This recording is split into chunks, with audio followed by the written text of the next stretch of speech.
豆包咧，其實佢已經係有成10歲噶啦，佢已經係一個成體嘅炮公嚟噶啦。到底一隻已經10歲嘅體嘅豹紋陸龜，佢會唔會仲有得長大咧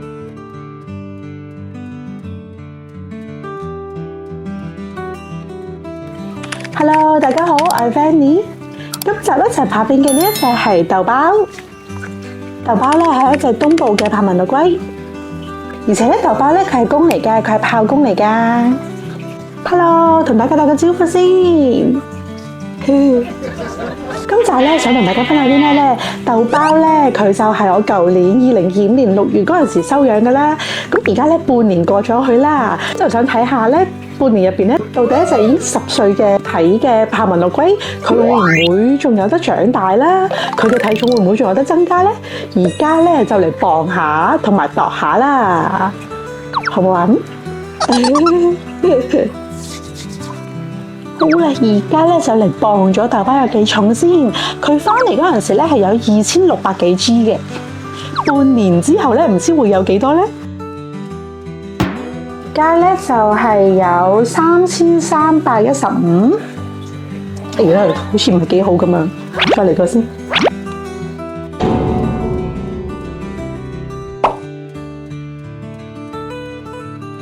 好啦，而家咧豆包佢半年之後就係有3315啦。哇，恭喜你啊豆包，你重咗咁多嘅。好啦，跟住度下豆包佢有幾多先嘅底甲。咁豆包佢嘅淨底甲咧就係有28.5嘅，全長咧就係有30 cm 左右啦。好啦，翻嚟呢邊咧，頭先咧就同豆包佢磅咗重啦。咁豆包咧佢而家就係有3315 G 嘅，佢喺2025年6月嗰陣時翻嚟啦。嗰陣時翻嚟嗰時咧，佢係有2650幾 G 嘅。咁半年之後咧，佢重咗係有600幾 G 咧，650幾啦。恭喜你啦！豆包咧佢而家嘅底甲淨底甲咧就係有28.5 cm 左右啦。咁佢嘅全長咧就差唔多係30 cm 左右啦。豆包咧其實佢已經係有成10歲噶啦，佢已經係一個成體嘅炮公嚟噶啦。咁我覺得咧，佢哋呢個年紀嘅炮龜咧，其實應該大嘅話就應該唔會點大噶啦，但係咧體重就可能會有啲上落啊咁樣啦。咁當然啦，自己湊咗嘅半年咧，我明顯見到佢嘅手腳啊係比翻嚟嗰陣時有力咗啦，同埋咧明顯見到佢係肥咗咧，我都覺得好開心嘅。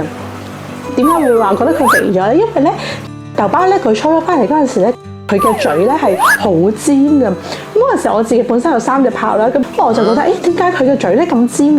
後期咧呢半年之後咧，就慢慢見到佢嘅輪廓咧，佢嘅下顎咧係慢慢咧係圓潤咗啦，即係好似我哋人類咁樣咧，肥咗之後咧塊面都會有圓潤嘅感覺啦。咁我覺得好得意，我估唔到原來咧陸龜都會有呢一種咁樣嘅表現，係咪啊？你而家喺我哋呢邊住，你開唔開心啊？咁就咧都想叮囑一下大家朋友仔啦，希望大家咧喺養任何嘅陸龜品種之前咧，多做功課啦，齊設備再入龜啦，係咪啊？好啦，咁今日呢條片嘅分享咧就係咁多先啦，我哋下條片再見啦，拜拜。